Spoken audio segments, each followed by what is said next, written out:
First point is this, that budgets reflect priorities, and the budget that we're unveiling this morning and tonight, I think, does that with strategic investments, some painful but necessary cuts, and some savings for the future. The good news is we've experienced stronger than anticipated revenue. The flip side of that is we're just now getting back to where we were in 2007, so it's somewhat balanced by that. We've had a little more flexibility in making budget decisions this year than we had thought we would, quite frankly, because of the revenue growth. But it's balanced by the fact that we had $160 million in one-time federal money that was working its way out of the budget and that we knew was what we were going to lose. It's probably interesting to note that this budget, the total amount of federal funding in this budget proposal is 39.6% of the total funds are federal funds. Interestingly, 3 years prior to that, the federal funds made up 43.1% of the budget. So you can see what is happening to states. Federal government portion of the budgets is becoming smaller and smaller, obviously, particularly due to the stimulus funds leaving the budget. We still have annual cost increases for things like the BEP plan, TennCare, health insurance costs. They're consuming a larger and larger portion of the budget each year, and as we sit down to make the puzzle work, that's an increasing factor. I want to make one point here.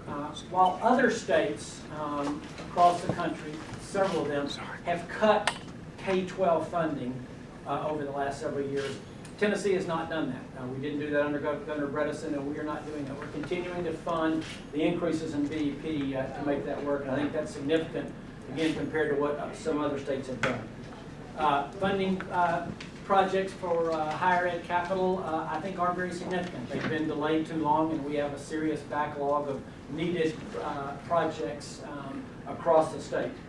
We also are restoring a number of the core services that were cut.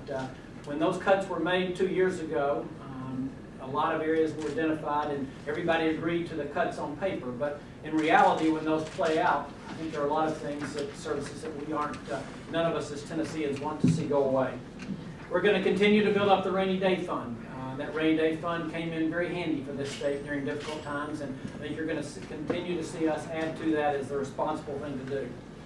We're also going to propose a pay increase for state employees for the second year in a row. But I want to emphasize, I don't think giving nominal across-the-board pay raises is the best way in the long run to recruit, retain, and reward great employees. We also included funding for our own initiatives, obviously, raising the exemption on the state tax from $1 million to $1.25 million, lowering the state portion of the sales tax on groceries from 5.5 to 5.3, and then the public safety action plan with prescription drug abuse, tougher sentencing for certain gang-related crimes, tougher sentencing for gun possession for prior violent felony convictions, and mandatory incarceration for repeat domestic violence offenders.